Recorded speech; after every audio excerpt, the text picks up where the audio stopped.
আসসালামু আলাইকুম। সবাইকে স্বাগত জানাচ্ছি নতুন একটি ভিডিও দেখার জন্য। আশা করি সবাই ভালো আছেন। আমি আল্লাহর রহমতে ভালো আছি। আজকে আমি আপনাদের জন্য নিয়ে এসেছি চিকেনের একটি রেসিপি। এভাবে চিকেন রান্না করলে অনেক বেশি মজা হয়। সেরা স্বাদে চিকেন রান্নার এই রেসিপিটি দেখার জন্য আমার সাথে থাকুন। আশা করি রেসিপিটি সবার ভালো লাগবে। চলুন রেসিপিটি শুরু করা যাক। এখানে আমি চিকেন নিয়ে নিয়েছি 1.5 কেজি। চিকেন কেটে ধুয়ে পরিষ্কার করে নিয়েছি। সাইজটা একটু ছোট করেই কেটে নিয়েছি। এখন আমি এখানে দিয়ে দেব ফেটানো টক দই 3 টেবিল চামচের মতো। এরপর আমি দিয়ে দেব লবণ। এরপর আমি চিকেনটাকে ভালো করে মাখিয়ে নেব। এভাবে রেখে দেব 1 ঘন্টার মতো ম্যারিনেট করে। চুলায় আমি একটা হাঁড়ি বসিয়ে দিয়েছি। এতে দিয়ে দেব রান্নার রেগুলার তেল। তেলটা একটু গরম হলে দিয়ে দেব 3টা তেজপাতা, দিয়ে দেব 3 টুকরা দারুচিনি, দিয়ে দেব কয়েকটা এলাচ মুখটা ফাটিয়ে দিয়ে দিয়েছি। এরপর আমি গোটা মশলাগুলো তেলের সাথে একটু ভেজে নেব স্মেলটা আসা পর্যন্ত। এরপর দিয়ে দেব পেঁয়াজ কুচি দিয়েছি 1.5 কাপের মতো। এরপর পেঁয়াজটা নেড়ে চেড়ে ভেজে নেব। হালকা ব্রাউন কালার হলেই এতে মশলা অ্যাড করব।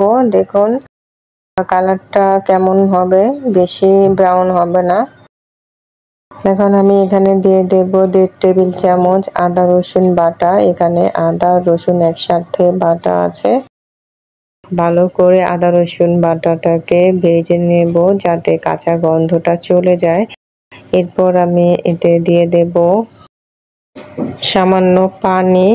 এখন আমি মশলা অ্যাড করব, তাই পানিটা দিয়ে দিলাম যাতে মশলাটা পুড়ে না যায়। এরপর আমি দিয়ে দেব 1/2 চা চামচ হলুদের গুঁড়া, দিয়ে দেব 2 টেবিল চামচ লাল মরিচের গুঁড়া,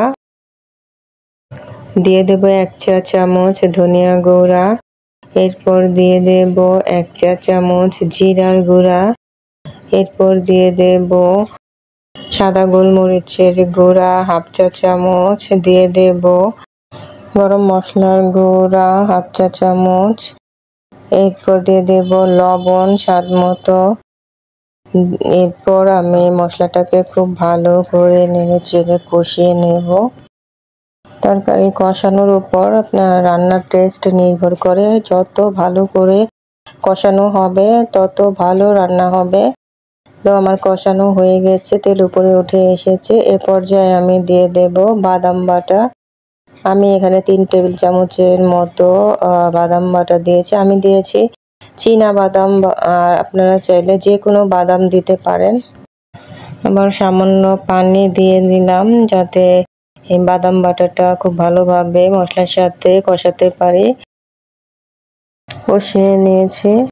এরপর এখানে দিয়ে দেব চিকেন দিয়ে ভালো করে নেড়ে চেড়ে মিশিয়ে নেব মশলার সাথে। এরপর একটা ঢাকনা দিয়ে ঢেকে দেব। এভাবে মাংস সিদ্ধ হওয়া পর্যন্ত রান্না করতে হবে। দেখুন মাংস সিদ্ধ হয়ে এসেছে। আমি ঝোলের জন্য কোনো পানি দেইনি, মাংস থেকে পানি উঠে এসেছে।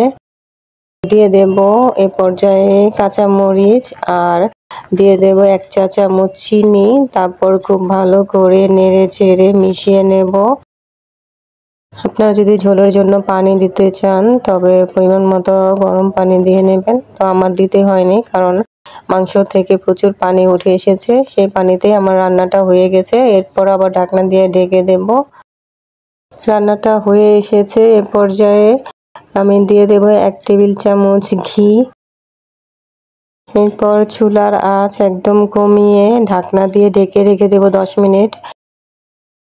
10 মিনিট দমে রাখার পর ঢাকনা তুলে নেব।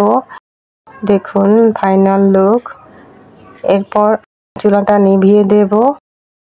এরপর দিয়ে দেব কিছু পেঁয়াজ বেরেস্তা অবশ্যই দিতে হবে, না হলে আসল টেস্টটা আসবে না। আমার রান্না রেডি। এখন আমি সার্ভ করে দেখাচ্ছি। দেখুন কতটা সুন্দর হয়েছে। দেখতে যতটা সুন্দর হয়েছে খেতে তার চেয়েও বেশি মজা হয়েছিল। এই তরকারিটা দিয়ে পোলাও, খিচুড়ি, সাদা ভাত, নান রুটি, পরোটা সবকিছুর সাথেই সার্ভ করতে পারেন। একবার হলেও এভাবে ট্রাই করে দেখবেন। রেসিপিটি কেমন লাগলো কমেন্টস করে অবশ্যই জানাবেন। রেসিপিটি ভালো লাগলে লাইক, কমেন্ট, শেয়ার করে আমার পাশে থাকবেন। আবার হাজির হব নতুন কোনো রেসিপি নিয়ে। সবাই ভালো থাকুন, সুস্থ থাকুন, সুন্দর থাকুন, নিরাপদে থাকুন। আজ এই পর্যন্তই। আল্লাহ হাফেজ।